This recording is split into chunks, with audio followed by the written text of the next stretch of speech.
joining us. To those of you who are online, welcome back. Hope you got something to eat as well. And those of you here in the Marriott, thank you for staying with us. Such important discussion being had. And now we're going to the meat of the matter by bringing what we call in the startup world the CEOs. And I actually don't, the term CEO has such a nice ring to it. And it seems like a very lofty assignment. But when you're starting something off from scratch, especially with so many unknowns, I prefer to adopt the term of Chief Everything Officer because you really are doing everything. There's no prestige per se in terms of, so when you think of CEO, you think of the high flying individuals in the jets and so on. That is not what happens in a startup environment. And in so many ways, this is a startup, unfortunate as it may be, because cannabis has been around for far too long. But better late than never, as I say, this is the term I keep striking all day. So I want to welcome you back, and I want to introduce the second Diaspora discussion. So we'll have some of the panelists will be online, joining us from the sister islands of Antigua, St. Vincent and the Grenadines, Jamaica, and BIM, which I recognize as Barbados, correct? Yes. So without any further ado, the topic for discussion is the medical cannabis mission. These folks will take it from me now, and they will be discussing the plans they have ahead and how all of us can play a part, because I suspect for this to be successful, it has to be an all-society approach. Thank you, and we look forward to it.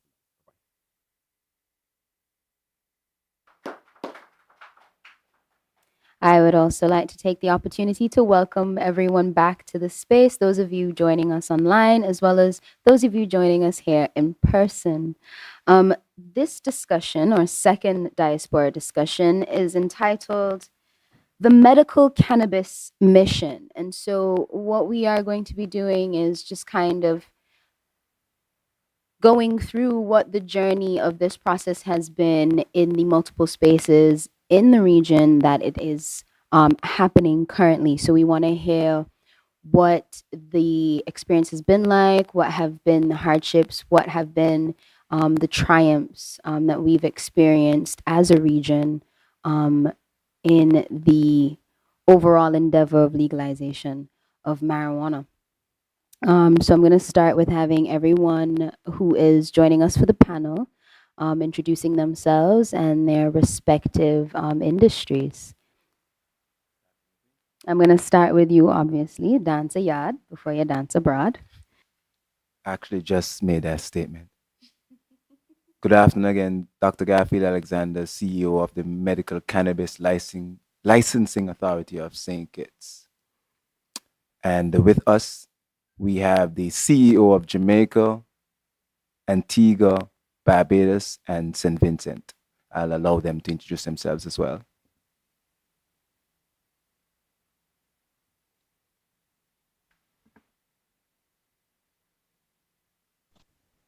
So I'm going to assume that it's ladies first. Hello, everyone. My name is Senator Shanika Roberts-Odle. I'm currently the CEO acting of the Barbados Medicinal Cannabis Licensing Authority.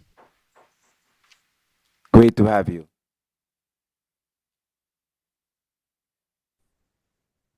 Good day, everyone. My name is Regis Burton, and I am the CEO of the Medicinal Cannabis Authority in Antigua and Barbuda. Pleasure to be here. I look forward to a great discussion. I think I'm the only other person on the screen. If I may have. This is Dr. Gerald Thompson, CEO of Medicinal Cannabis Authority, St. Vincent and the Grenadines.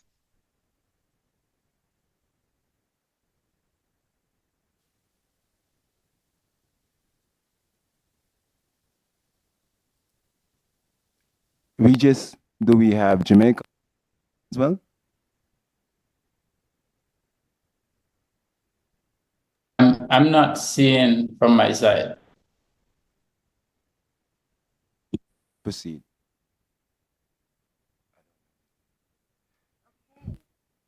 Okay, so since Regis is on the screen, we will start with the Antiguan journey Trust me, I'm not being biased this morning or this afternoon as an Antiguan myself. You just happen to be on the screen first. So please share with us your journey as the first person to be the what was the term? The chief everything officer of the licensing authority in Antigua and Barbuda. Let me interject for a quick second there, because it's interesting that he was on the screen and you choose him first. Because our very first meeting of CEOs of the region was orchestrated by the young man you see on the screen there. Okay, so I guess this is just alignment. And he has then. also chaired all of our meetings. So then this is just alignment. All right. Well, good afternoon once again. It's a pleasure to be here. First and foremost, let me adopt any protocols which have already been established. I want to say a special thank you to the organizing committee of Cannabliss Festival 2024 for giving me the chance to be a part of, I know, is a historic moment. And I look forward to us continuing to build on what we start today. I'm from Antigua and Barbuda, representing our twin island here. We, in perspective, and I always give deference to the senior ones. So Jamaica within the region would have been the first cannabis authority. Then we do have Dr. Thompson, St. Vincent and the Grenadines. Antigua and Barbuda came third. So I can say that my experience and my navigating everyday activities, I definitely have to give my hats off to those who went before us. I think from Jamaica went in 2015, but Antigua and Barbuda passed our act in 2018. We then passed our regulations in 2019, where we are the Medicinal Cannabis Authority for medicinal cannabis activities, but also for sacramental activities within the country. In 2020, we all know what happened. We got our first CEO in 2020. We got our office space finally in 2020, put together our board. And then in 2021, we would have issued our first cultivation license. From 2021 to now, I could definitely say that the years 2022 and the beginning of this year has been a lot about amendments to our regulations. I think that's a critical part to establishing any authority, the regulations that you're going to be building it on. And we can admit that our regulations, which we started with, weren't the best ones for where we want to be, and that whole concept of your mission, where you're trying to go. So those 2 years for us were mostly about amendments for regulations. Currently, we issued 13 licenses. We have 5 cultivators. We have 2 transportation licenses. We have 2 dispensary licenses. We recently issued an extraction and infused manufacturing license. And then we also have a research and development license out. But for us, we are really taking our time. We're trying to, we're not getting it perfect, but we do want to get it right. What I say and constantly tell even the clients who are starting with us is that you're creating a business, a company, an institution, an industry that you don't ever want to fail. So we're really trying our best to make good decisions and decisions based off on research, decisions based off on numbers, and definitely the local involvement. I think as we go through, one of the things we would have seen done or needed to be done was the involvement of the indigenous users, the Rasta community, and we would have went ahead to issue them a sacramental authorization. So on their, they have religious grounds and they have legal religious rights to use cannabis for their lifestyle, their religious lifestyle, and not for commercial activities. A question to be debated, but we would have seen that involvement of the local and indigenous youth help to support and boost where the authority is going. There's so much more we can talk about, but that's just generally where we started from to kind of where we're at. And any questions throughout this discussion. Mr. Burton, I am going to call now the CEO from St. Vincent and the Grenadines to also share their journey with the licensing authority? Yes, good evening to you. Good evening. Let me say that I'm sure with the minister having come earlier, he would have outlined a number of things already in relation to the structure. So I don't want to really go over and repeat what he has said. I would say that St. Vincent, we've been quite lucky in that we've had a full budget. We've had a full complement of staffing, and we have a location, headquarters, and so forth that lends itself to research. And so we were able to construct very early on, after the recognition of a state-of-the-art medical laboratory dedicated to medicinal cannabis. We're now expanding to other areas of the economy for more cost efficiency issues.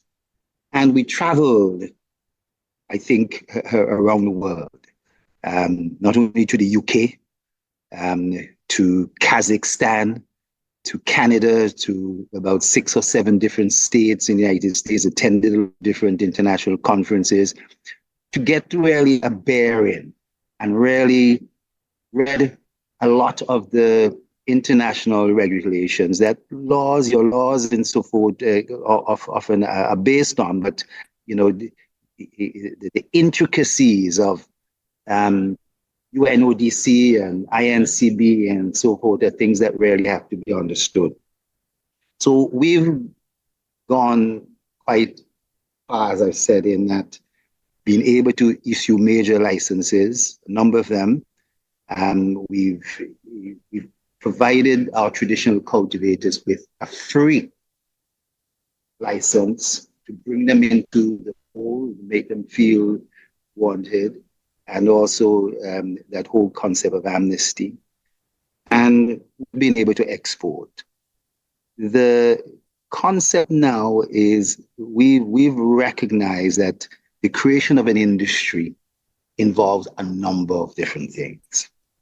Yes, while we have the ability for sacrament and personal use and so on, we're grateful for the fact that those aspects have been debated at the INCB level, and the removal of cannabis from Schedule 4 of the international scheduling, where it was once considered not to have any medicinal value whatsoever, has been an important step, because we've used this really as the platform to be able to get the sort of buy-in that we really need.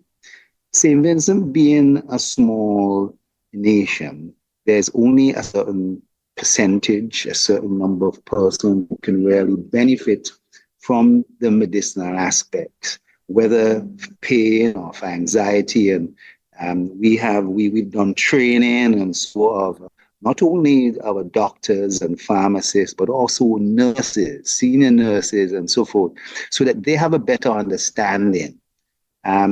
We're quite now looking into the future rather than the journey, the future of medicinal cannabis, whereby the challenges, the competition from major international sectors, I've got to say Canada and aspects of the United States, the illegal synthetic cannabinoids and the predominance of synthetic opioids still on the market, and the way they're handled and the way they get preferential treatment.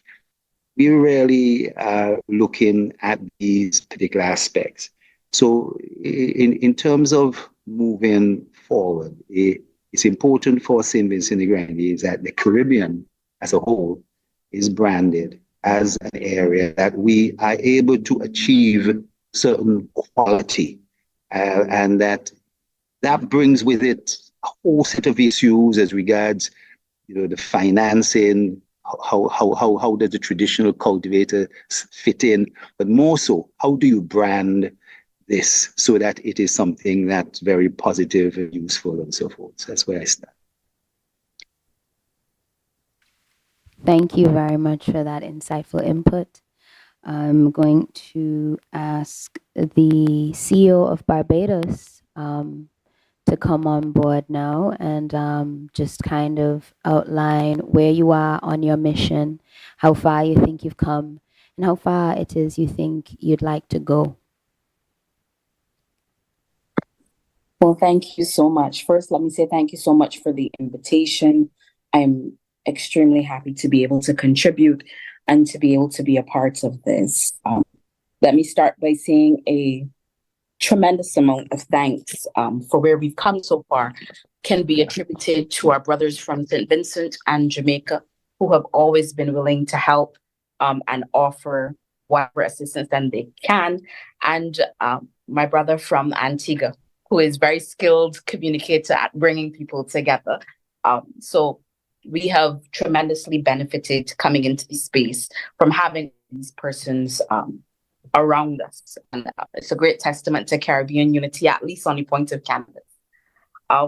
We have come a long way from our perspective.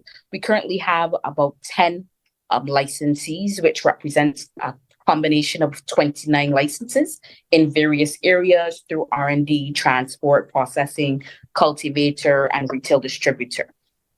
And we have really been looking at threading that line between regulator and facilitator and lifting the industry off the ground. I think one of the things is that there's a statement that is often made, making the same trip on the same ship, but landing in different places. And in those places, we all have similar but different cultures. And no clearer is that for me in this process than in the area of cannabis and how each of our islands and our populations interact with the concept and have their own conclusions and ideologies towards that. And Barbados, as is our habit, tends to be unique in the way we've dealt with that. And so we have been working on looking and changing perceptions and misconceptions regarding the plant. And that has been a continuous thing. And we've seen a lot of progress on that front in terms of how Barbadians react to medicinal cannabis, specifically older Barbadians. And we have been working with our medical community for them to come on board and have a fuller understanding. Luckily, in that mission, we have had the University of the West Indies Cave Hill campus, and we have had the full comfort of the government of Barbados in its backing. The issues that we have are not unique in some areas. Banking is an issue. There's absolutely no way around that for Barbados. Banking is an issue, and we continue to work with our association here to alleviate fears and concerns and push for a path forward.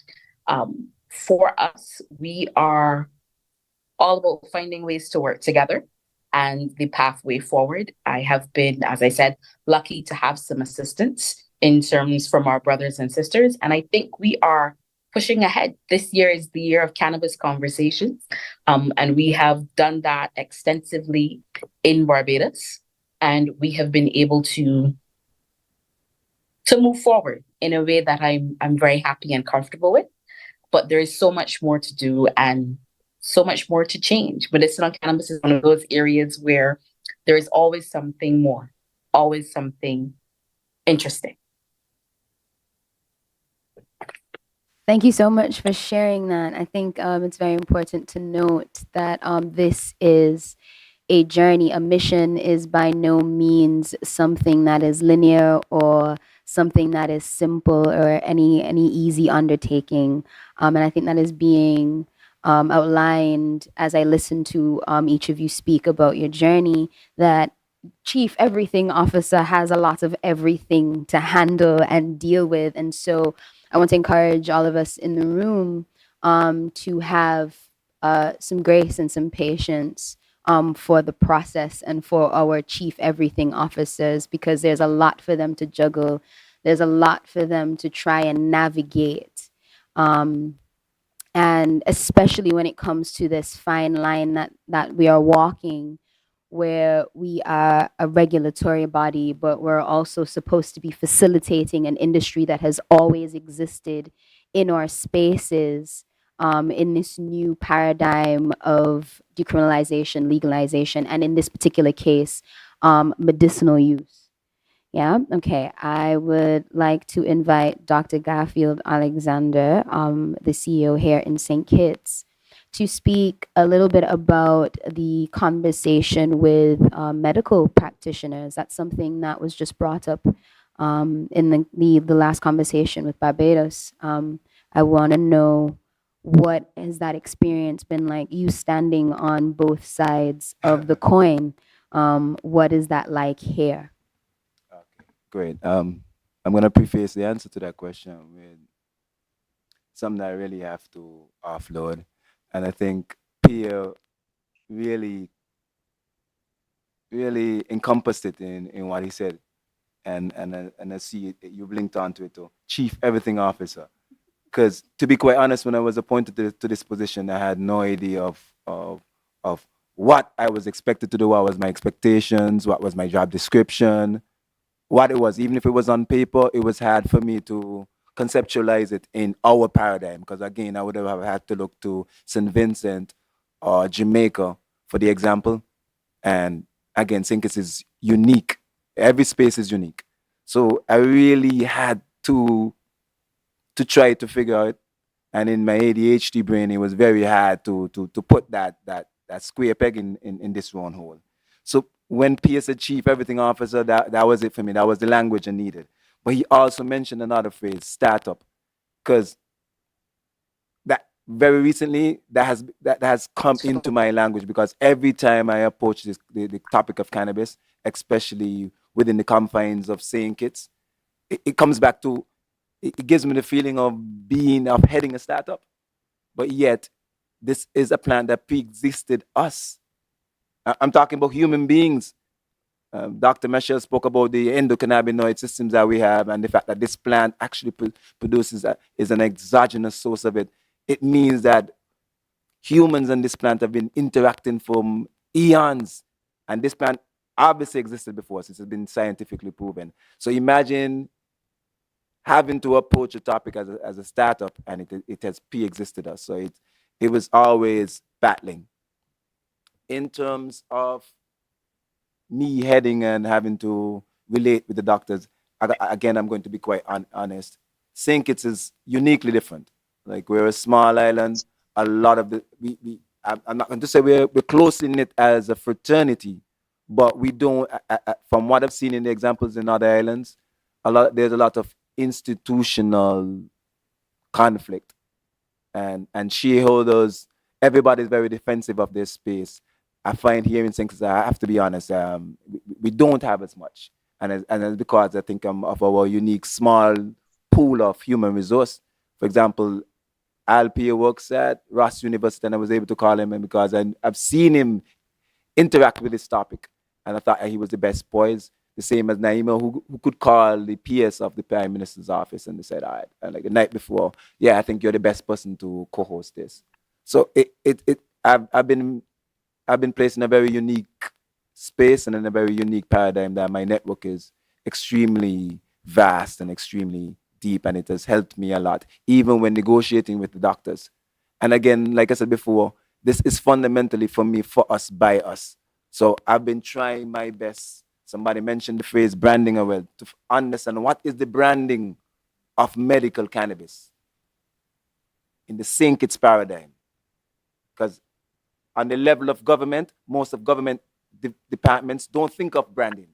The water department doesn't think, what is our brand and what is our language and what are our colors, even though water is essential for life. So again, it has been very unique, but all my interactions, especially with the doctors, have been very, very, very good. I've been having a lot of pushbacks.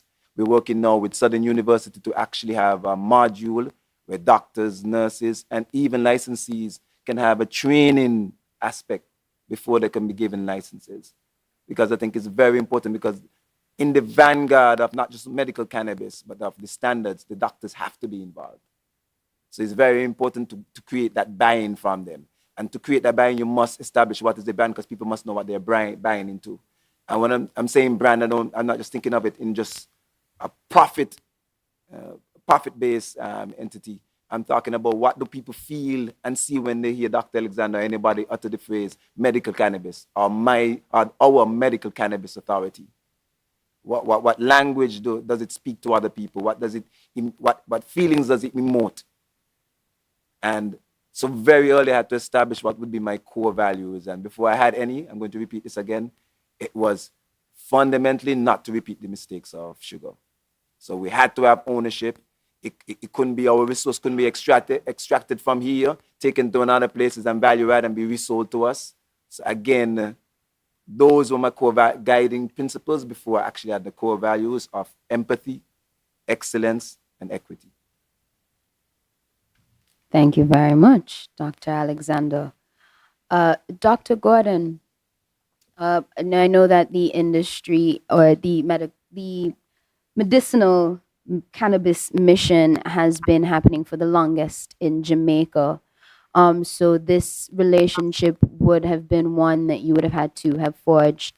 Did you have any pushback or any difficulty? And if so, how did you handle that in Jamaica when it came to your traditional doctors, your practitioners, and medicinal cannabis?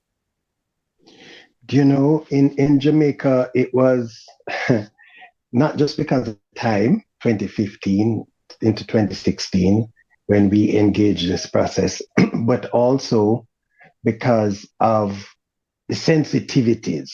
You know, people are talking about finance now, hasn't changed, unfortunately, in 8 years, and many other issues. We actually addressed a lot of this in the structuring of the board of the Cannabis Licensing Authority. So we had the Chief Medical Officer of Health, well known to several people here, including Gerald, Dr. Thompson, Dr. Winston Delahaye, who was the CMO at the time, was one of our board members. We also had a couple, I think we had about 2 doctors who sat on the board. We made sure that mental health would be one of the issues that would be focused on. We made sure that none of the, if you want to call it, negatives that had arisen and that have arisen and that are still out there with the use of cannabis would be ignored. They would be put on the table and we have an open discussion about them.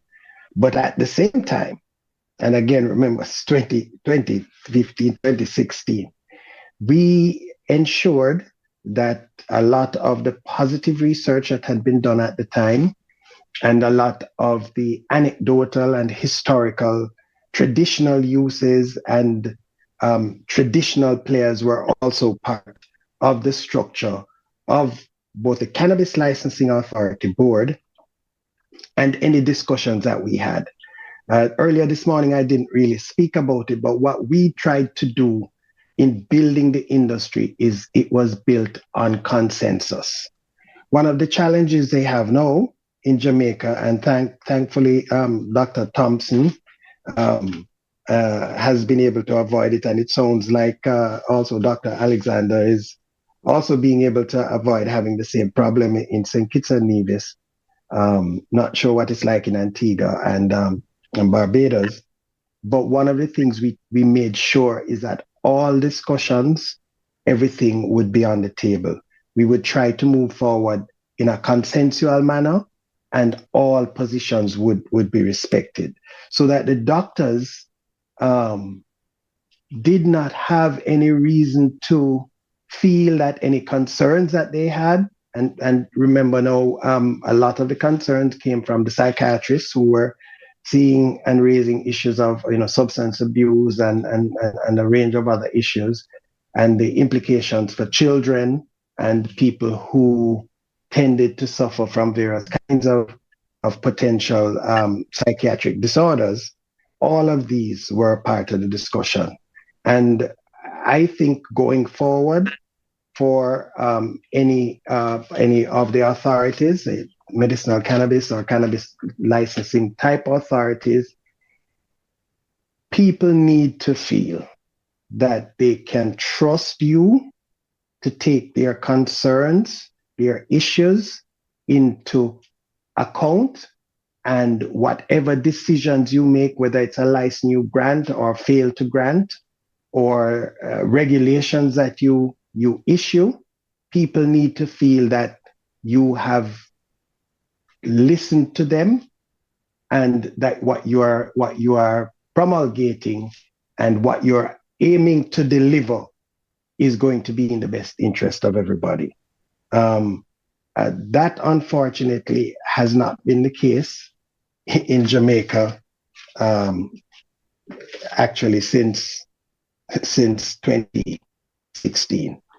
And Gerald probably knows more about it because I know he has been interacting, as probably also have you, Dr. Alexander, with the various heads of the CLA. Remember, I said this morning that the board, we didn't have an executive director for our CLA. Everything was set up by the board.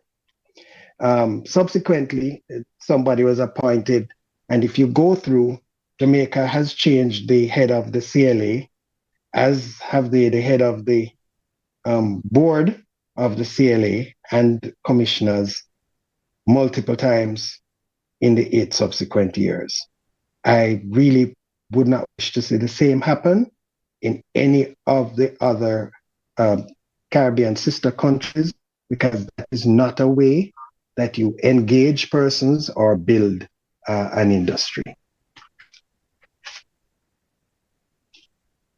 Thank you very much.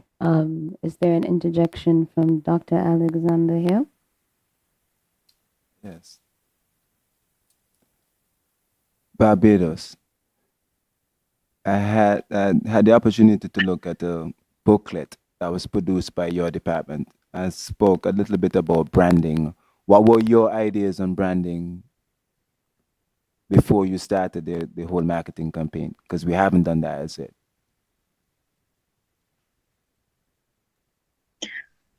So what I would say is one of the things we tried our best to do was similar to what would have been spoken about in terms of choosing our values that spoke towards an attempt to be respectful of people's concerns.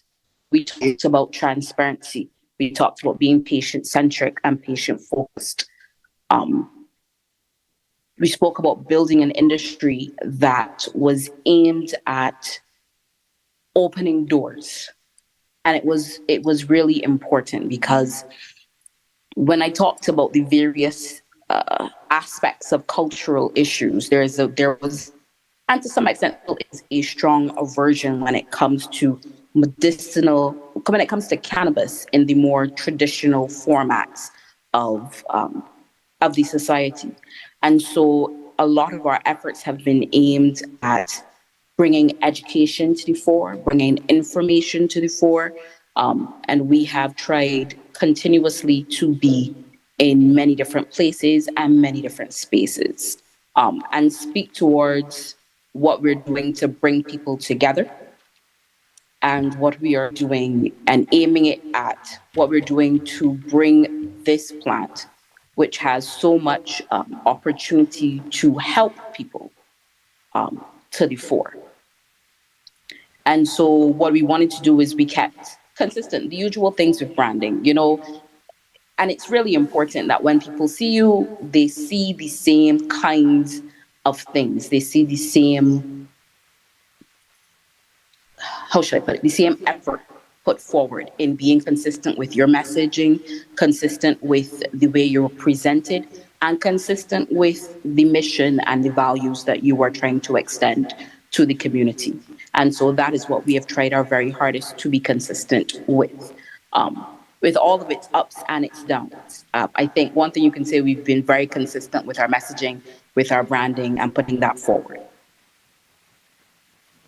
Thank you very much. And as a segue to that, I'm going to list our mission and vision statements. And I would like the other CEOs to do the same, just to see if we have alignment along that segment. So this is the mission and vision statement of the St. Kitts and Nevis Medical Cannabis Licensing Authority. Mission: to provide the highest quality medicinal cannabis and other natural healthcare services to our Caribbean, all while promoting a holistic approach to healing and Caribbean living. We envision a Caribbean in which cannabis and other natural therapies are readily accessible and socially supported. They will be legally protected and regulated in a manner that is consistent with the highest standard of care. Those who use, produce, distribute these medicines will be free from legal, social, and political sanctions. We will each take responsibility for our individual, collective, and environmental health while honoring the diversity in each island state and the natural world. Guiding principles: empathy, love expressed through healthcare, excellence, healthcare guided by the highest science and standards, and equity, preparatory regulations. I wonder if I could come in here. Is it possible? Yes, sure, Hello? please. Yes, Yeah, I don't know if please. you asked me. Yes, I wanted to, after all that was said there, I want to ask a couple of questions myself. I've been asking that question. What is an industry? Or more particularly, what is the cannabis industry, or more the medicinal cannabis industry? Now, I think that over the years, the efforts of CCAD, INCB, other entities, they have allowed for, in each island, the development of national drug policy. And these have been led by various organizations, normally through Ministry of Health or Ministry of National Security, and they have encompassed more or less all the various drugs that have been illegal or can create drug abuse on the same level, whether it's cannabis, fentanyl, whether it's synthetic opioids, heroin, cocaine. And I believe that the 2020 vote where removed cannabis from Schedule 4 has partially changed that, but the fact that cannabis is still in Schedule 1, and a lot of the synthetic opioids are in Schedule 2, and that it is acceptable by the medical profession to write for certain type of medications, that really has come to way. And I would say also that the pharmaceutical industry, they're the ones who make a lot of these medications. Their detailing, their way of marketing, their way of promotion and so forth have allowed for the physicians, pharmacists, nurses to go to your medications that have high abuse potential in our region. We've seen the explosion of illnesses, of drug abuse and overdose deaths in the United States. I, as a physician, used to prescribe fentanyl. And in Europe, the benzodiazepine, what we call Xanax and Valium, are the biggest cause of death in those areas. So I'm bringing this to the fore that within our region, our national drug policies have not really catered for the inclusion of cannabis. And even though laws have been passed in Antigua, St. Kitts, and so forth, I don't think that there is a harmonized process across the board, where we're able to speak more. Luckily here in St. Vincent, the Medicinal Cannabis Authority is the entity that deals with all these aspects. But in some countries, it's the Pharmacy Association that deals with certain aspects. It's the Ministry of Health, the Ministry of National Security, other things dealing with various things. And I think that it's provided some element of confusion to the general public going forward in terms of changing the narrative. And as said, this in the changing of, there are a lot of physicians who will not prescribe cannabis. Yes, ma'am? And there are a lot of illnesses, sleep disorders, anxiety disorders, and so that were once mainly considered as recreational type uses. And today, they are considered, here in St. Vincent, you know, Medicinal. doctors are able to prescribe and so on. But, and we're able to see visitors, the visiting qualified patient. And it's how do you work all this stuff out? I'm really glad Regis brought this up. The initial regulations that we put in place really could not work. The stuff we put on in black and white did not allow for a smoother operation. The bureaucracy was just so involved that it did not and would not allow for an industry to develop.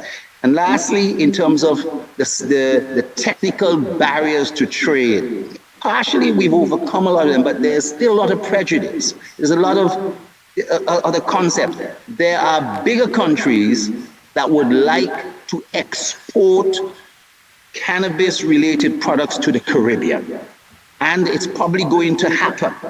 And it's probably happening, it's going to take place, and they will say, we have a higher standard. So even though we have goals of aspiring to the highest quality, really, as a regulator, you want to make sure that, but the various entities who may not have all the financial packages involved to be able to have that higher quality than maybe somebody else. So I just wanted to bring up those particular aspects, that there are still some challenges.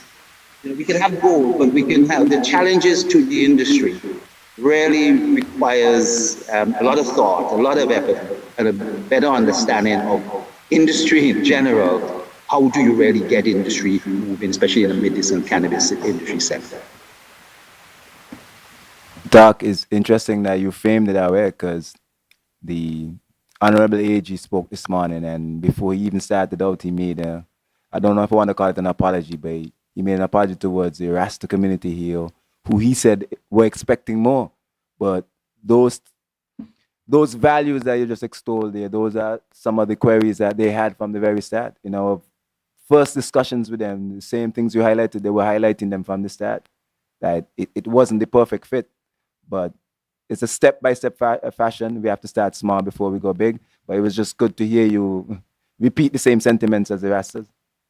Yeah, it has been described as a complex walk all day. This particular walk that you are doing in your respective spaces, and I'm very happy to hear actually that even though you're doing this walk in your respective spaces, that you guys have been holding hands across borders and walking together and sharing information amongst each other. That inspires a lot of hope in me, the not chief everything officer, who is supporting you on this journey.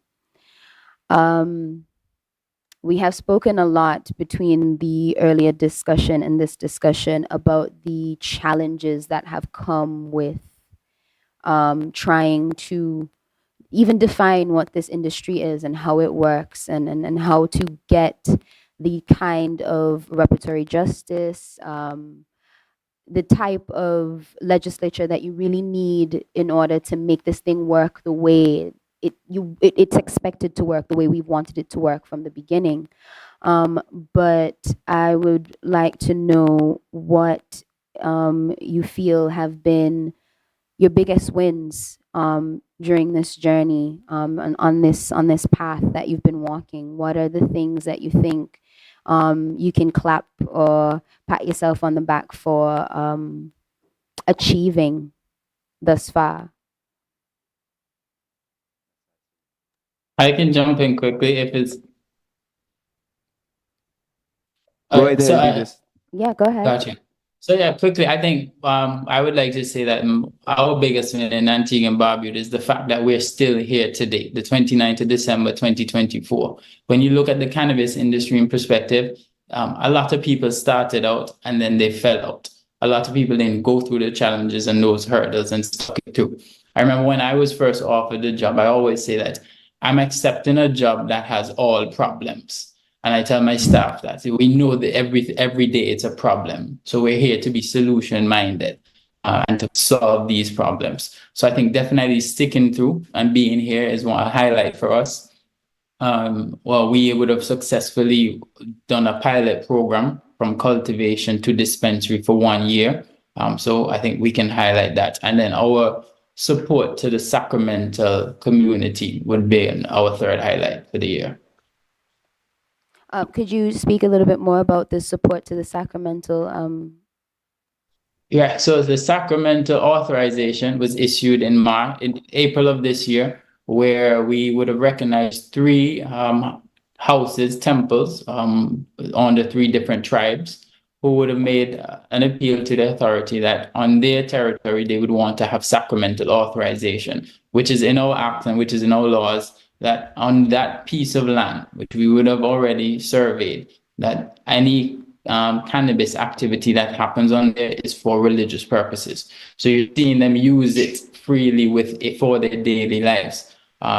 It's a start, and we can only hope to see where the future will go with it. But we're getting to see how can cannabis be freely incorporated into lifestyles of people holistically, not only from the consumption of smoking for sacramental reasons, but for medicinal use indigenously, and then for their barter and trade within their members. Okay, thank you very much. Is there a clear path as to where you would like to see that going, or are we going where it may go? Yeah, most definitely. I think we can tap ourselves on the back when we see the Rasta community also getting the opportunity for the economic benefits that's within this. I think when they can generally say that not only they've gotten the freedom to use and consume, but it's not only the foreign investors who are benefiting from the opportunities that are unfolding.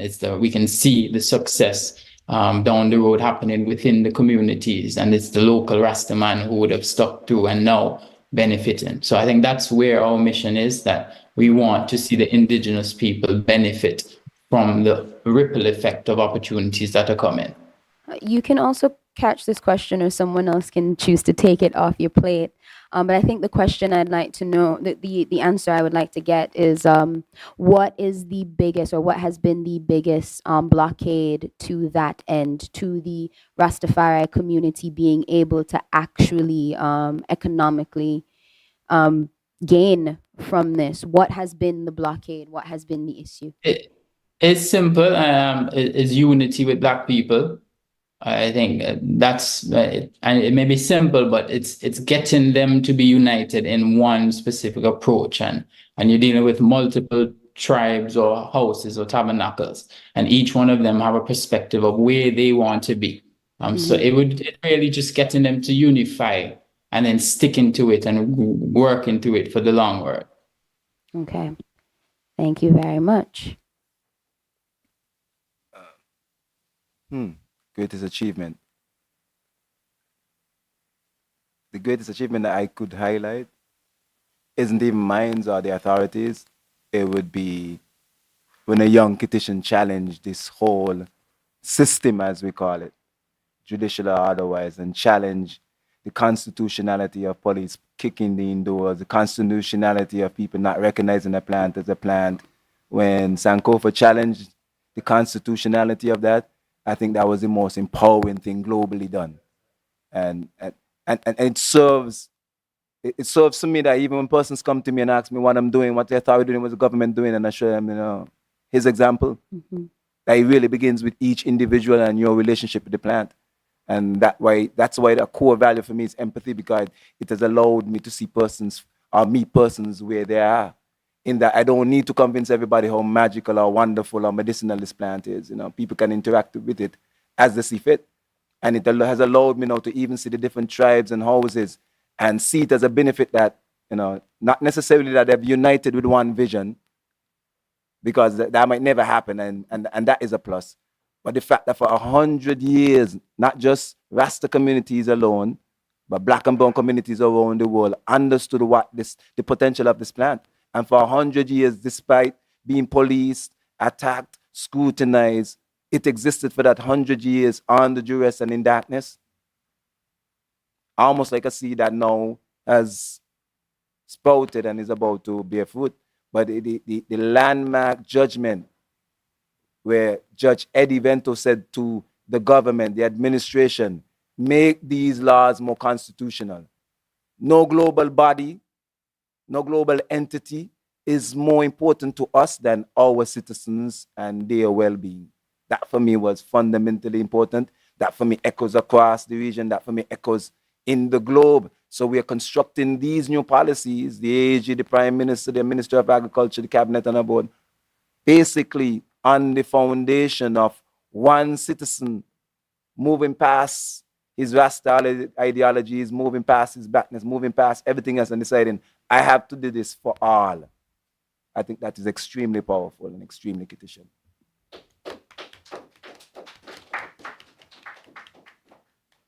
Thank you very much for that. I would like to call. Yes, please. Yes. Please. I wanted to contribute, but I think in St. Vincent, I mean, you were seeing with Minister Caesar, it's not only been the leadership and so, but one of the wins, I think, has been getting the police, our Royal St. Vincent Grenadines police force, very much involved.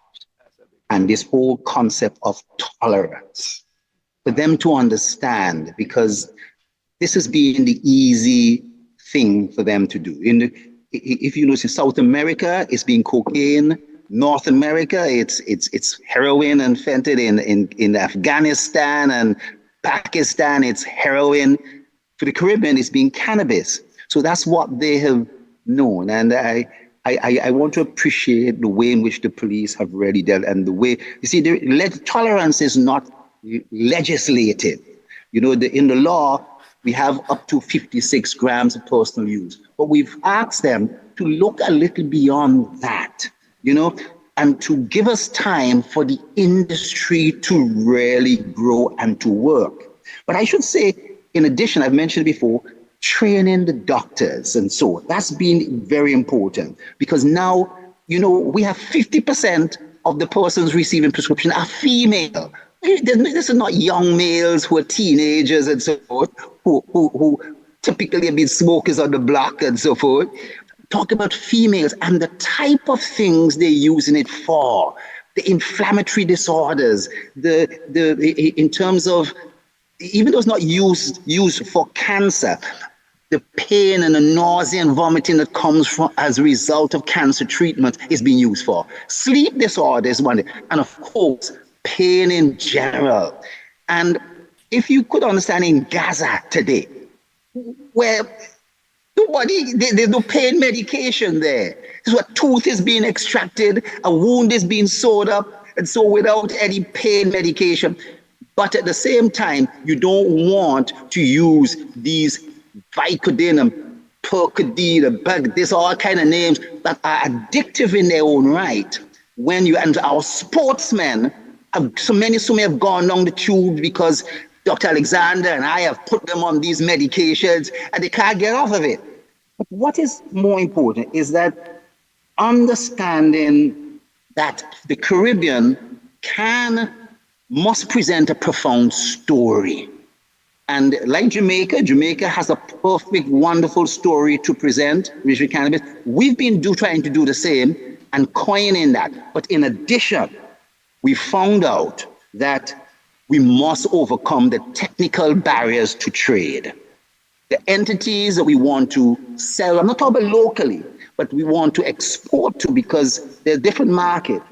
They want to know the product is being tested. They want to know who basically is producing it, whether the seed to sale or not. There's a lot of issues, a lot of technical barriers to overcome. But more so, I'm really proud of the fact that now in transportation, we've introduced something, and we share this with you, so modified atmospheric packaging, MAP. This is where you send the product overseas, you extract the air and you replace the air with nitrogen. In that way, bacteria and so on, and your product stays relatively safe.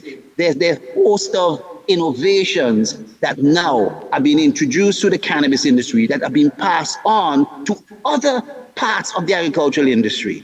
And we're very pleased about that, about sharing that sort of information, not only regionally, but to other sectors and agriculture sectors, sector as well. Thank you very much for sharing that. I think that is much to be proud of indeed. At this point in time, I am going to look to those of us present in the room and open the floor to any questions that you might have for any of our CEOs present on the panel this afternoon. Any questions? Yes, you can come straight to the podium and ask your question. That podium right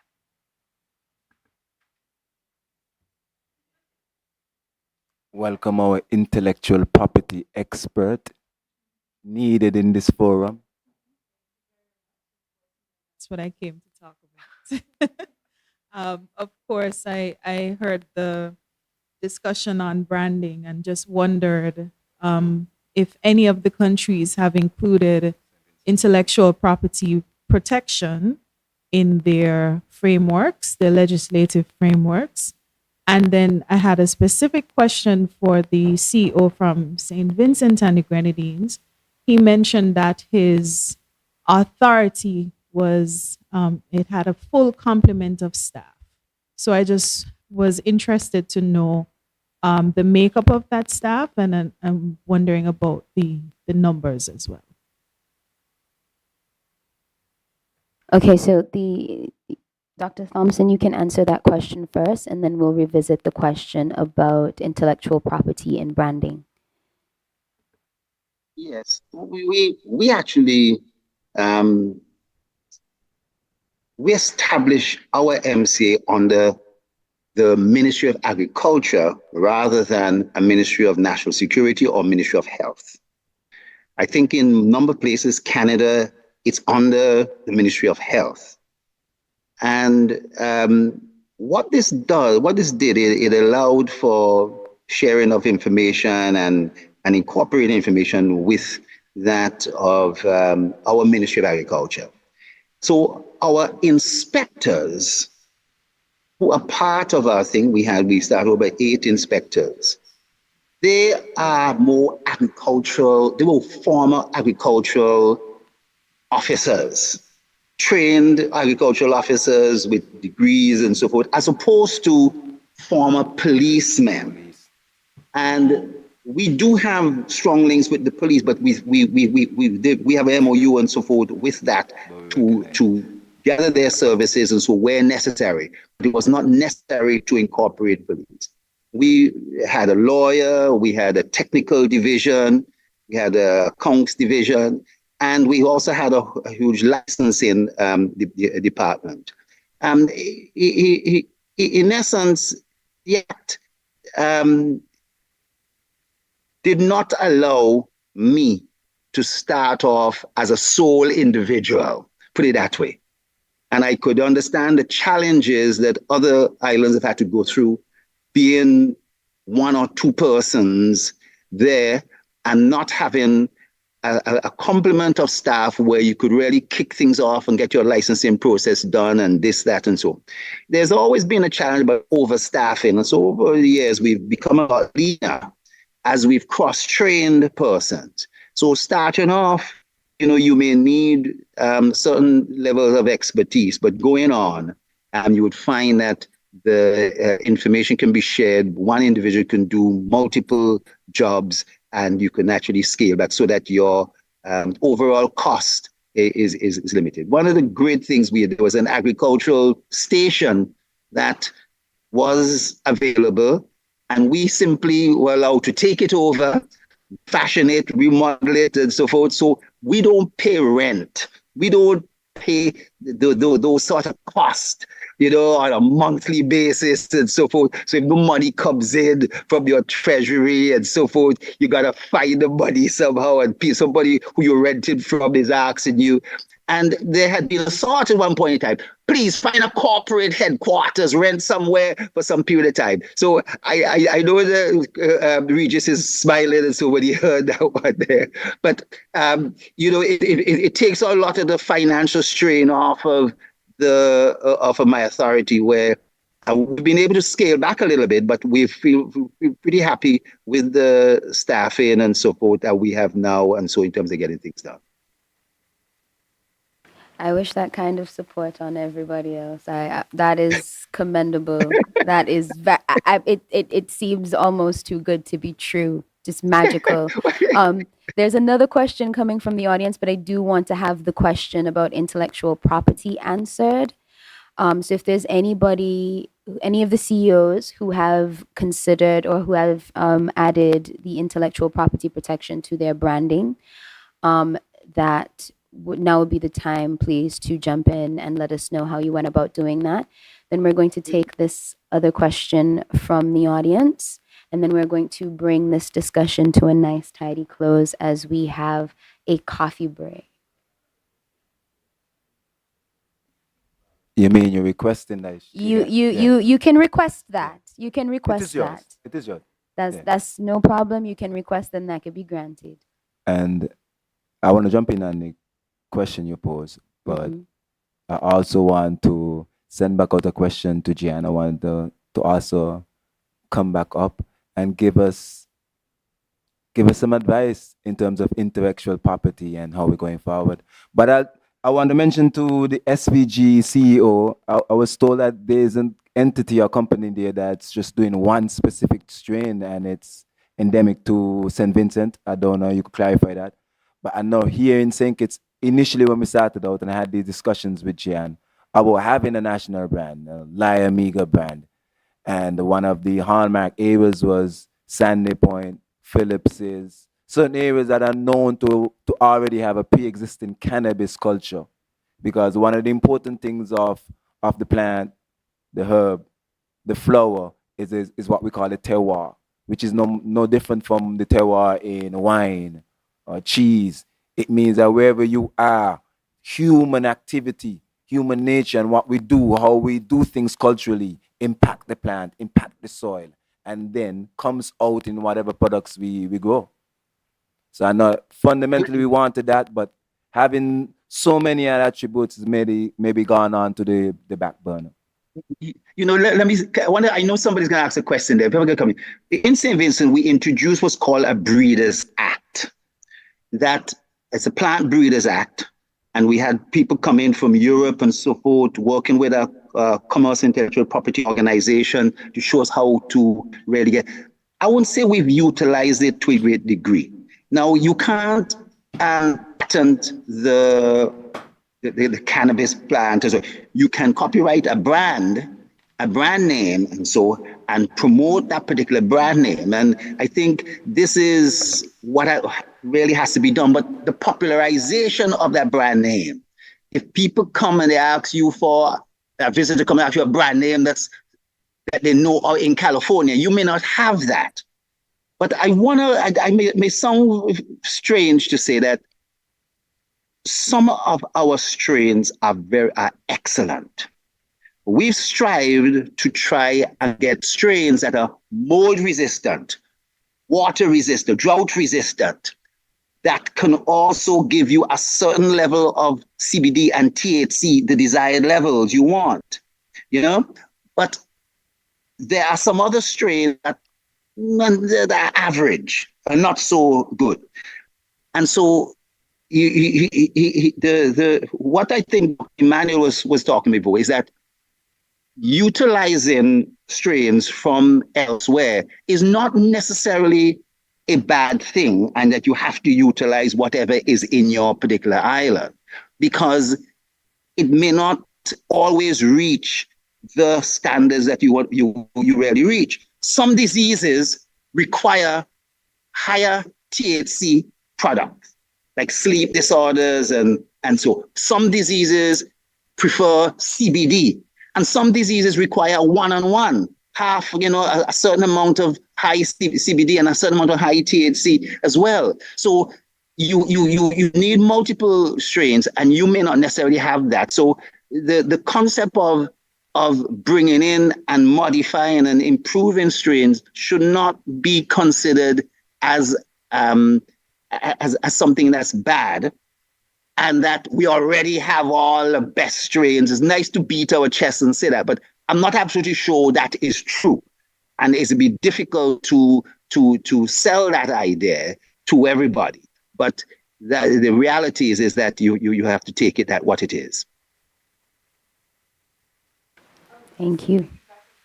On what was just said, when I'm talking about intellectual property protection, especially when it comes to the plant varieties, one of the things that you have to be mindful of, you're not necessarily saying that you have the best strain, but you have a strain that is worth protecting from others who would come and replicate what you've done and grow it somewhere else and call it by a different name, and thereby taking advantage of your opportunities as well. So I'm so mindful of how big this industry can be, and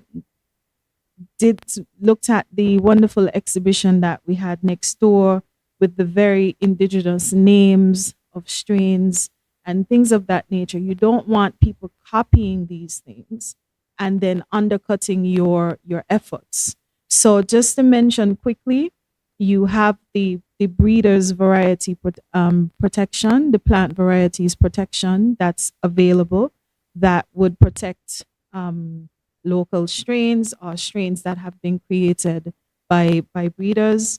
You also have intellectual property framework called geographical indications, which is a particular area of intellectual property that could protect plants that are grown that have a unique feature or characteristic based on the fact that it is grown in a particular geographical location.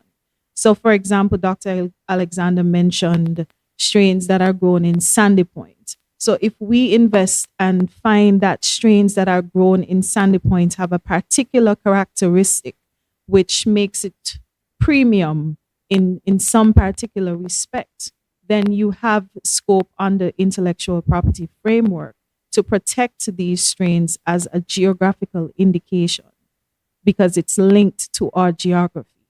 And traditionally, we found that products that have been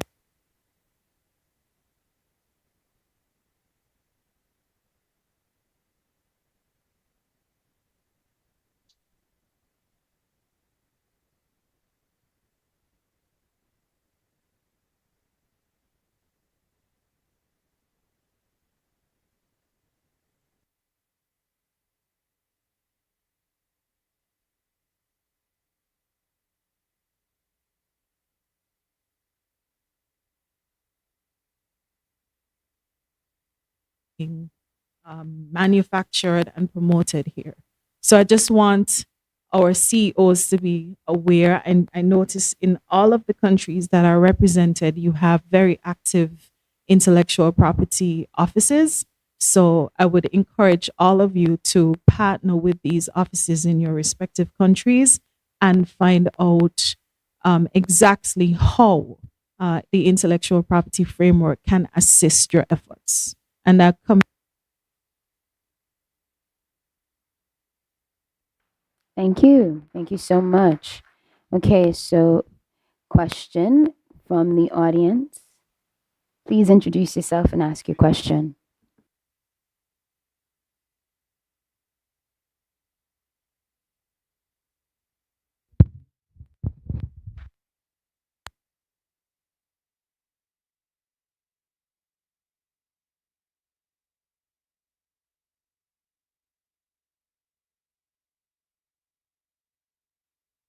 We need some ganja power around here.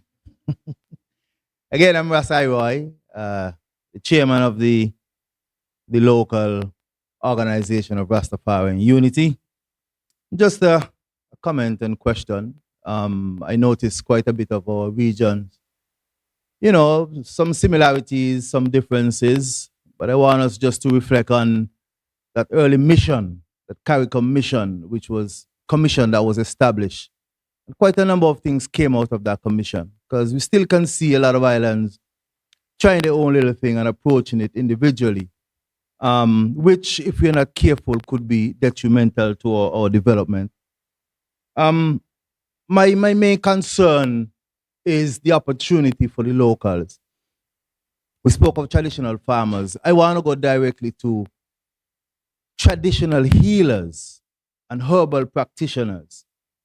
People who would have had it tested, approved, and been doing it for a lot of years, making medicine from the herb. I see the industry, but I'm a little concerned as to how much the industry would involve these local practitioners. Even regular doctors now would have to undergo some level of training. I'm saying that if we are respecting the herb and respecting the tradition, then we must also respect and empower the traditional healers. They should be able to dispense. They should be able to write prescriptions for persons who they're seeing outside of the regular framework. My concern is that instead of limiting our traditional healers, claiming that they don't have what is required, I think we should make sure that we readjust our industry and our standards so as to be all inclusive. That's my input. I think that is very valid input and in line with the discussion this morning as well.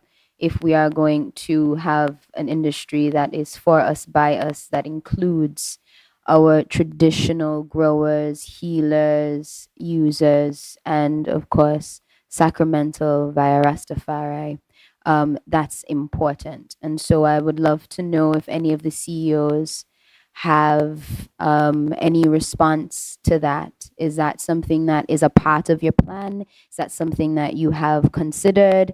Is there something that we have not considered that might be a challenge or might pose a challenge to that?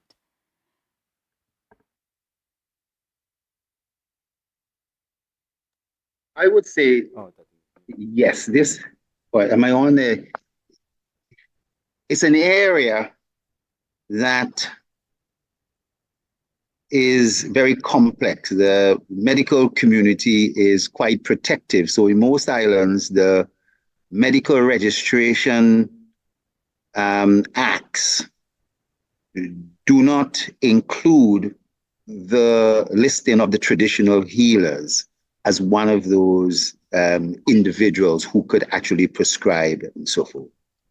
And I think that that's unfortunate, and it's something that really has to be looked at very seriously. But at this point in time, it's a two-edged sword in that people are able to go to traditional healers. It's not illegal, but bringing it under some sort of regulation would also be limit what exactly can be given, largely because a lot of what is prescribed isn't tested or is not actually known. That's where some persons may actually frown on it. So the whole legal aspect and the potential for lawsuits and so forth will come into play.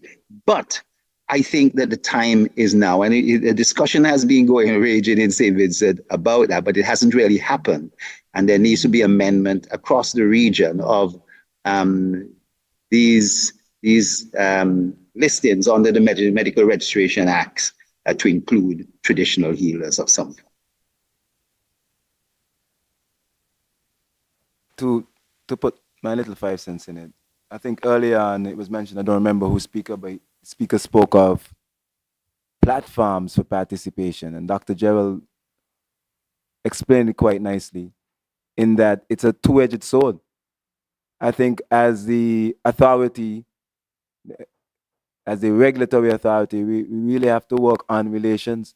So being centered, being empathetic allows persons who want to interact, use the plant to derive some value, to be able to come close to us. And we at the other end decide, is this your platform? Do you really need licenseship? Are you on whatever level? I think the more poised we are to receive persons, the more poised we are and sympathetic to the needs and wants of all these persons, then we become a hub. And when we serve as a hub, people come to us not only for information, but to make more informed decisions, which I think is what has been the problem before. People have been making decisions based on fear, ignorance, and in sometimes anger. There are a lot of persons who are very angry at this point, and some of them is justified in their own minds. So again, we have to be empathetic. So being an authority that's empathetic, that push as its core values excellence, it only means that persons would access you for information, people would access you for our guidance. So part of it is not about creating the best legislature or the best framework for access or to create a platform for people and traditional growers. It's like you said, policy doesn't always speak directly to human nature and human behavior. I think as we empathize more, when we have discussions like this, when we have hubs like what we're creating with this website, is to have that scientific research, is to gather research and information and data from varying niches and even in some subcultures. Once we've started the conversation, everything is possible. Because like I said before, I'm going to remind everybody that everybody sitting in here is making history. We had a cannabis festival in St. Kitts. We have live plants on the outside, and we have people from a wide cross-section of society sitting here and ready to converse and ready to change a few perspectives. Steps, step by step, we get in there. I'd like to invite you to ask your question at this time. Oh.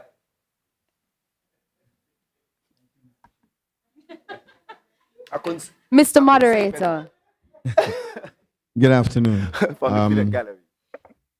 I am a tour operator here in St. Kitts, Nevis, and my concern is, well, first of all, let me congratulate everybody here. I like what is happening, the movement. One guy, when I arrived this morning, said, 20 plus years of running and hiding is over. So I laughed, in appreciation. But for me, a tour operator, we handle cruise ships in and out of St. Kitts. A lot of people come here. Last year, we went to Sea Trade, which is a cruise shipping conference in Florida, and we spoke of cannabis and the coming forward in St. Kitts, and the cruise ships are eager. So I am asking us, where do we go from here? Are we going back this March, April again to say that we're still waiting? My thing is, when does this translate into economics? It's fun for people who smoke, for people who use it for medicinal purposes and all of that. But when does it translate into dollars and cents? That is a concern I share and the question that I am asking. Thank you. This is a recurring theme, especially in tourism. Again, and I'm going to be brutally honest, I don't know how tour operators, and this isn't specifically to Spuddy, I'm talking about even as a Caribbean. In St. Kitts, we don't even have a tour where I could go and eat ital. There isn't a tour where I could go and learn to roll a spliff. There isn't a tour that I could go and learn how to cook the national dish. We don't have any let me take that back. Tourism needs to have experiential tours before it even embarks on cannabis. Cannabis is experiential. And what I'm saying, cannabis can derive dollars, but it must be done in an experiential way. It must be where there are communities already deriving value from cannabis. And then we could look towards opening it up to the 1 million+ cruise passengers that we have here. But it must be structured in a sustainable way that adds value to us first. So we have some steps within tourism before we even think about embarking on cannabis stores or even simply just having retail. Because again, not industry, because that's a word I don't like to use. We have to already have products. I grew up in a St. Kitts where, and again, it comes back to Rasta, where all our arts and crafts were made by Rastafarians. The majority were made here from coconut and all the different things. Again, I'm going to move even away from tourism and into agriculture. And I'm repeating the words of the Honorable Samuel. He speaks all the time about our food security and our high import bill. So if we're importing all our food and hardly growing it, how can we, with a product, with a plant that's called cannabis, if we don't respect farmers, if we don't respect farming, if we're not farming, if we're importing all our food, hope to jumpstart an industry that's plant-based. So we're already conflicting. And some of that conflict has to be worked out. We're having a conversation, some of that conflict has to be get out, but our expectations have to be realistic. Cannabis cannot be successful in no stretch of our imagination unless agriculture is successful. Unless we change our perspective on the farmer and the farming. Because I grew up in a St. Kitts where my mother told me, and I know everybody in my class was the same, and that includes the Prime Minister, that we were told, learn your lesson, otherwise you're going to cut cane. And cane was the basis of all our economy. But even then, there was a disdain for it because of how it was structured. So I'm saying, let's not structure cannabis in the same way, where we're just thinking about profit and we're not thinking about the human element. Because once the human element is counted for, everything else will be successful. And I'm saying that we are poised now with a new administration, with a new industry, to don't repeat the mistakes of tourism, because a lot of people have expectations of cannabis that they've never had of tourism. And I don't say that to be attacking tourism. I'm saying that when I grew up, tourism was just thrust upon us. You still don't learn about it in school. People don't know the relations of keeping the place clean. It starts with you. When you keep the place hygienic and clean, it's for yourself, and then tourists come and they can enjoy it too. Mm-hmm.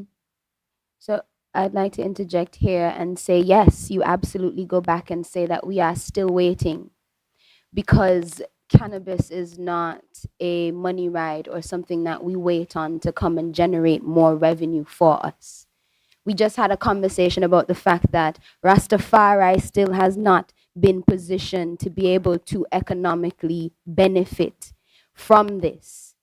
So yes, you go back to them and you tell them, as excited as they are, we are still trying to structure it at home for us. And we're going to get there. And we're going to get there. But yes. But in a sustainable way.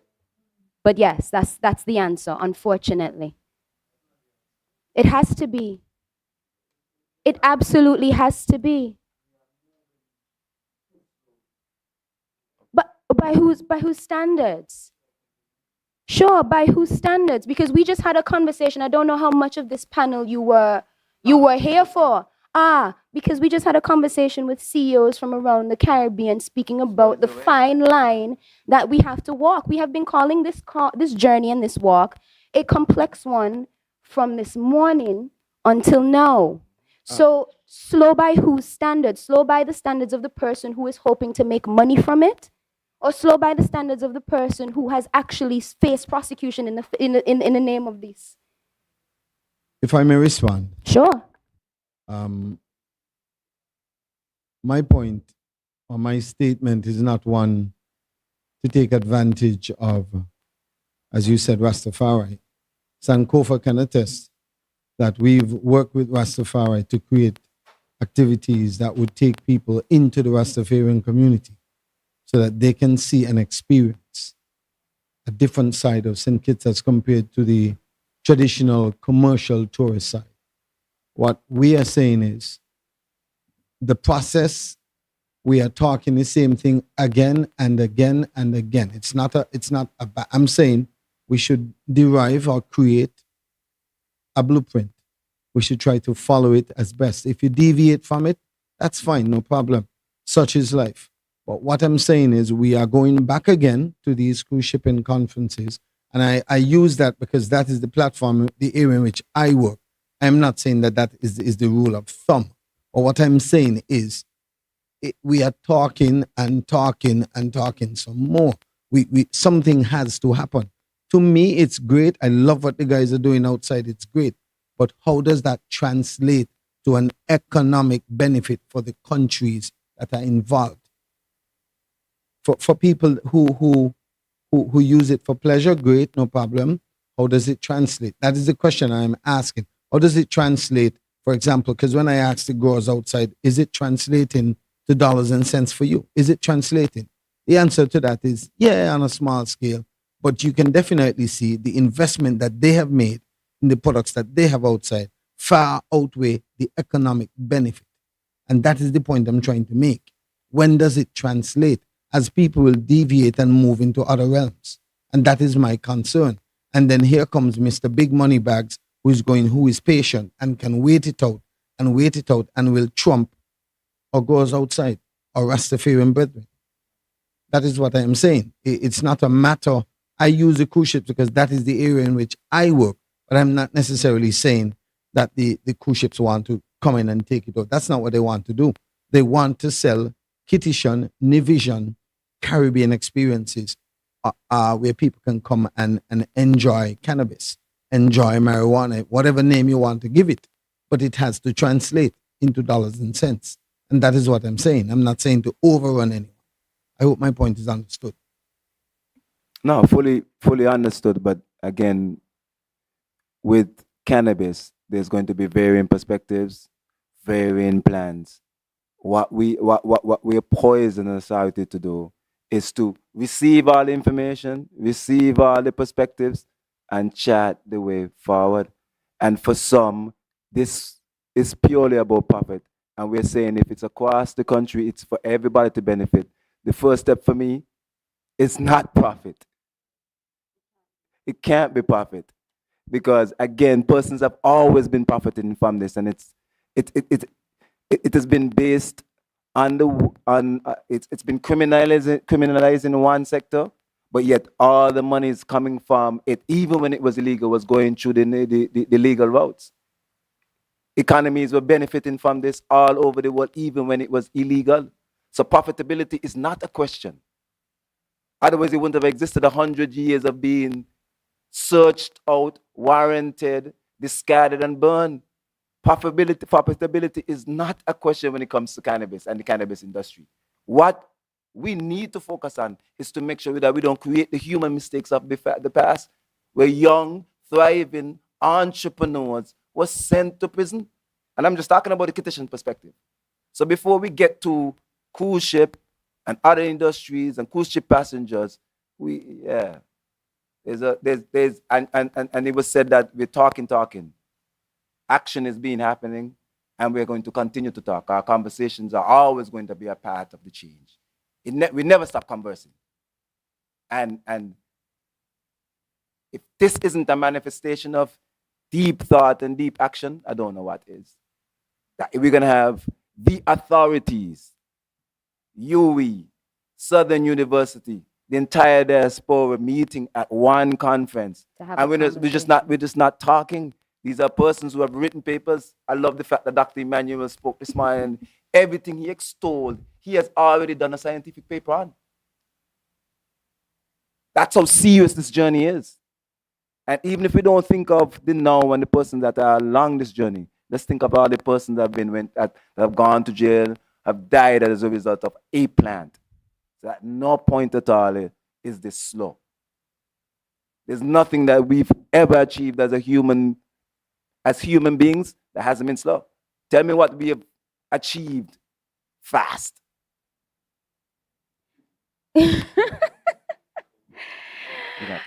Okay.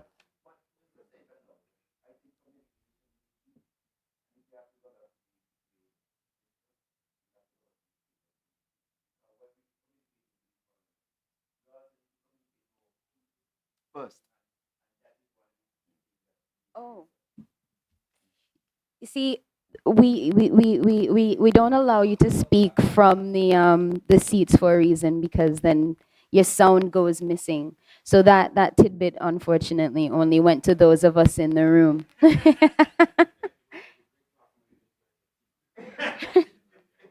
It's true. It is true. That's just from just him sitting there, you know. As soon as I finish, Please repeat it. The last question.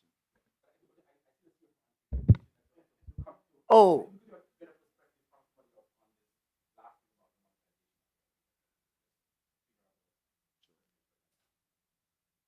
Right? Yeah, give thanks, and we like the good chat box here going forward, because it's very good, informative to our NI people. But one thing I would like to ask is the panel. I heard you all make reference about some of the level within the international legislation when it comes to especially INI people who have the constitution that was challenged in St. Kitts and Nevis by Barbados and Kofor, but we still see a lot of hindrance is being faced within these same, as I call them, trading partners, the Americans and the Europeans, who have grips on our control when it comes to economical diversity. So we want to see that you, as the CEO of our respective territories, have some better initiative, ground levels of negotiation to change those trading barriers when it comes to laws, especially that when we look at what they call that thing there, the Drug Act. But we are not no Drug Act down here. We want to have an indication of natural use of the herb from wherever the incision of a man, woman, or child see the benefit for them to use. Give thanks.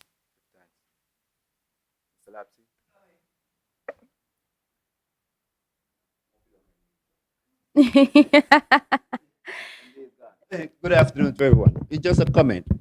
According to, based on the discussion that we were having regarding the herb, you know, the production of the herb within the federation.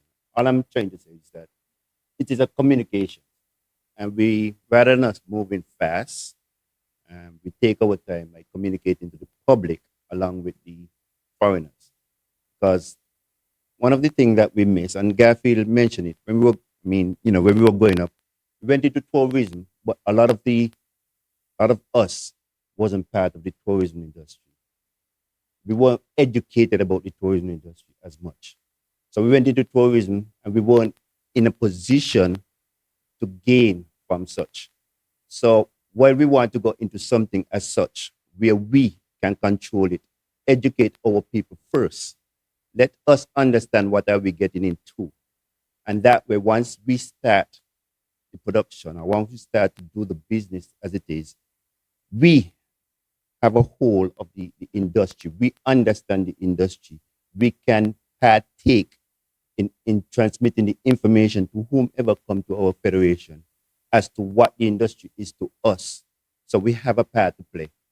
So while we go out there and we still speak of the industry, we continue to communicate to the foreigners what we are about to undertake. We don't stop, because it's something that we want to manifest as ours. And we can only do such if they understand what we are trying to do, and we make sure our people understand what we are trying to do. And that is important to us. The society must understand what is happening, and they must be part of it in order for us to transmit as profitable entrepreneurs. That's my point. Thank you so very, very much. Yeah. And hold on, Chia. I don't understand this I'm gonna have to moderator. interject. We have one Chia. I mentioned COVID earlier, and having been well, at that time I saw it as a trauma, but now it's my life's greatest lesson. I can't build out any industry, any entity, any startup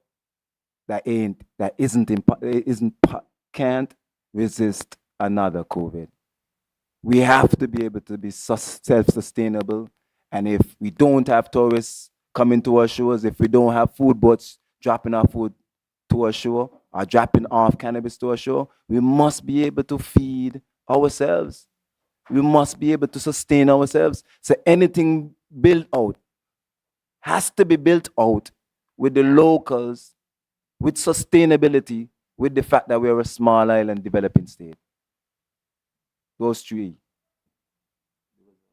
Yes, there's a question. Please remember, we're also a virtual Yes. entity. So, and we have already preconceived program. So this will be the last question, please. Afternoon. So my biggest outlook is on the youths. The officer spoke about education. So education we know start from Japan actually. So with the legalization of cannabis, recreational or medicinal, we know that adults are going to use more. And so as we see in our communities, the youths have been using more and more and more. So I want to know, like, what are we going to do going step forward? How are we going to control the youths in their use seeing that we are going to legalize it, what are we, the authority, the community are going to do to control their use? Are there going to be any age restrictions? How will the authorities enforce these restrictions? Because scientifically, doctor, you know, the brain tends to develop around these ages, teen ages to about 25, 26. And these are when they're smoking. So what are they going to be left with when they're 30? We're going to see a youth system we're going to have nothing eventually. Don't go. There was so much you said that I was so based in fear. For example, we've been doing the research, and we're not the first place to go legal. So there are other places who've gone legal, and we've been recapping and looking at the research there, and a lot of the things you said may not be true for St. Kitts. We're still doing the research, yes, but the fact that it's legal doesn't mean everybody's doing it. Yes. There's more accessibility, and of Yes. course, people feel freer to do it more openly. So you Right. might see more youths on the street, but it doesn't necessarily mean statistically that there are more youths smoking or more youths using cannabis, or that future-wise, somehow this is the downfall of society, because these are the beliefs that prevented us from reaching to this point. No doubt. So I want us to be careful when we say these things, or to put those fears out here. Because again, as an entity, we're going to do research, and we're going to have those interactions with the public and find out what's going on. So if that is, if your fears seem to be seemingly coming to reality, we're going to try our utmost best to prevent them. But I don't see any indications of that. Okay, you might not see it, but I am in that youth stage right now. I am one that grew up with a lot of these youths. You know, I'm 26, you know. I would say like going to study, changing my perspective towards life, you know, studying medicine as well. It helped me, God, give thanks to the Most High, for that ability to go and learn so much that I have learned to now make this step in my life to see that cannabis is not only for smoking, because a lot of my brethren know that cannabis is only for smoking. When I tell them I make my oils, I eat seed, they'll be like, what going on? They don't know that the herb is used for so many other things. So what are we gonna do to help them to see that they could use it to make clothes, the same shoes that they buy for $500? It could make the shoes too. The same shirt they buy for $50, $60, it could make the. So what are we gonna do to help them to see that the cannabis plant is just not for smoking? I think you answered it right there. What are we going to do? Yeah, The most so- apart from education, because again, that could be formalized and then disseminated. And again, that is a key step. But the other step is the example. When person seeing you who studied medicine actually making a business of it, right, looking at it for its nutritive properties. Right. Again, we are the examples. Us being here at this festival, taking the time out to come here and gleaning other perspectives. This is what we are doing. You said it correctly. Right. We as a community have to serve as the example. The persons who are interacting with the plant in a positive way, without the fear, without the anger, without the ignorance, are serving as examples, just as before. Every speaker today spoke of the Rastas. Mm-hmm. Yeah. They're teaching us. It's the Right. example of Rastas that we see that, all right, I've seen a Rasta from Cincy. I've seen a man smoking all the time and there's nothing wrong. I've seen that person drinking the tea and there's nothing wrong. I've seen that person that told me they had cancer and they interacted with the plant or a product of Right. the plant and I'm now better. So the example is what's going to serve. Right. The education will only boost, Right. but the example. So you're serving as the example. Right. So this fear that somehow the bad examples are going to override the good examples, Right. it's not based in reality. I'd from like what to- I've seen. I'd like to interject. I'd like to interject. And hold here. on, and again, guys, remember we have a program. This was the Thank last you. question. We can't extend this because we have another section. Thank and we're going to you. have more questions and we could interrelate and speak at the end. But Yes. it is ultimately important that we maintain the program. So Right. that's going to be the last question for this section. Please. I would like to say thank you so much to everyone here with us who joined us for this Diaspora discussion. I'd like to thank all of the CEOs on the panel, Mr. Burton, Dr. Thompson, Ms. Roberts, and Dr. Gordon for joining us on the medical cannabis mission. Thank you so much to those of you in the audience who aired your concerns. Please join us for our third and final discussion of the day. Hopefully, we'll be able to tie and braid some of your concerns from this conversation into the next. I will say here as a final note that I think the legalization of marijuana is important to that very concern, that last concern that was brought up. Because before its legalization, the most prominent examples of marijuana use, besides Rastafari, was actually quite dark and abusive and illegal. And this move into this light, this conversation that we're having here, people like you and me and those of us who utilize the plant in different ways that aren't abusive can model behavior that can be modeled by our children or youth after us. And so yes, it's easy to succumb to fear, but that's why we're here in the light, because the darkness is what breeds the types of things that we fear. Bring everything into the light, bleach it. You understand? All right. Thank you so much for joining us. We're going to take a coffee break and we'll return for the discussion, the us, you, we, and Alawi. Thank you.